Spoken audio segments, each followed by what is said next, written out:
Une fille innocente, un moniteur pas comme les autres et un retard non justifié, c'est le thème aujourd'hui de cette nouvelle histoire d'horreur. On est aujourd'hui le jour 22 de ce calendrier de l'Avent de l'horreur, j'espère que ça vous plaît toujours autant. On approche très vite de la fin, il reste seulement 3 histoires, mais je ne vous fais pas perdre plus de temps. On est parti tout de suite pour cette histoire d'horreur, venez avec moi, let's go.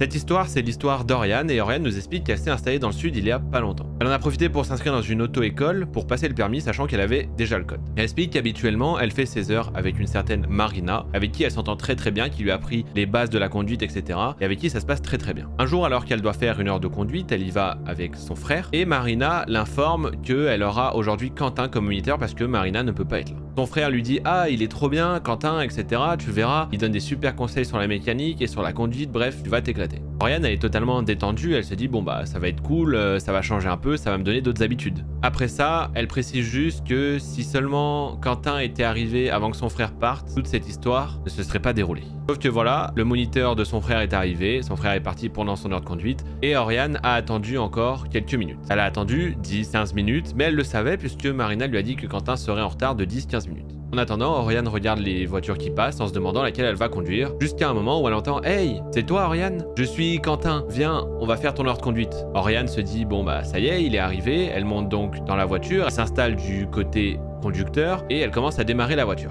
Quentin lui donne des indications sur le trajet qu'ils vont effectuer, quelque chose de normal, bref jusque là, Oriane nous dit « Mais pourquoi je vous raconte cette histoire? Eh bien, écoutez la suite. » Pendant la conduite, l'instinct d'Oriane ne détecte rien. Elle dit qu'elle est hyper crédule et du coup, elle détecte rien. Pourtant, il y a plusieurs choses qui auraient pu lui mettre la puce à l'oreille, qu'il y avait quelque chose qui clochait. Déjà, le mec ne lui faisait aucune remarque sur sa conduite, il regardait à peine comment elle conduisait, toutes ses erreurs, il ne disait rien, et en plus de ça, à un moment, elle a grillé un feu orange et il ne lui a toujours rien dit. Et là, elle s'est dit « Attends, meuf, il y a un truc qui cloche quand même. » C'est quand même bizarre. En plus de tout ça, le mec mettait sa main sur la main d'Oriane quand elle passait les vitesses et il lui disait « T'inquiète, c'est pour que tu apprennes bien à passer les vitesses. Regarde, comme ça. » Évidemment, pendant qu'il parlait, Oriane, comme elle se doutait de rien, elle lui a donné son nom, son prénom, son adresse, où elle travaille, bref, tout en fait sur elle. Mais parce qu'au début, elle avait confiance. Mais petit à petit, elle sent qu'il y a quelque chose qui cloche. Bref, l'heure passe, il essaie toujours de lui toucher la main et parfois, il essaie même de lui toucher la cuisse. Elle refuse un peu maladroitement, elle le repousse, etc. Toujours en étant gentil, et on arrive petit à petit à la fin de son heure de conduite. Elle veut donc prendre la route pour retourner à l'auto-école, sauf que lui donne toujours des directions qui vont carrément à l'opposé de l'auto-école, comme s'il ne voulait pas rentrer. Elle essaie d'insister, mais elle a ce mec à côté d'elle qui refuse catégoriquement qu'elle prenne la route du retour de l'auto-école. Oriane, à ce moment-là, elle sait pas quoi faire. Elle est paralysée au volant d'une voiture qu'elle sait à peine conduire, avec un mec à côté d'elle qui n'est vraisemblablement pas Quentin.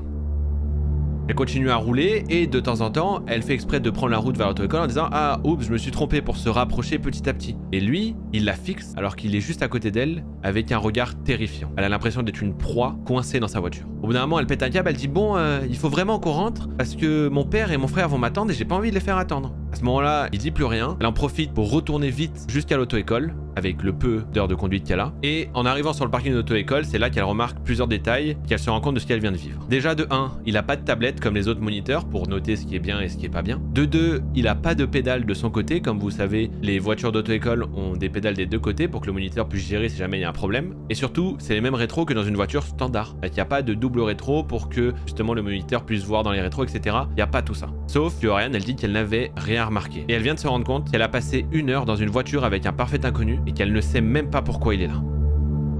Directement après avoir vu ça, finalement, elle sort de la voiture, même sans lui dire au revoir, elle panique, elle récupère ses affaires à l'arrière et lui dit simplement « Ah, il y a mon père là-haut, vite, j'y vais !» Et elle se casse. En rallumant son téléphone, elle voit qu'elle a des dizaines d'appels de son père, de l'agence, de son frère, et elle ouvre en même temps la porte de l'agence. Dans l'agence, il y a son père, son frère, la dame de l'agence, mais aussi un autre mec qu'elle ne connaît pas. Et son père, quand il la voit rentrer, lui dit « Mais alors, t'étais où? T'as raté ton heure ?» en l'engueulant un peu. Et elle lui explique « Bah non, j'ai fait mon heure avec Quentin, j'étais dans la voiture, je viens de faire mon heure de conduite. » Et là, tout le monde la regarde avec un air terrifiant.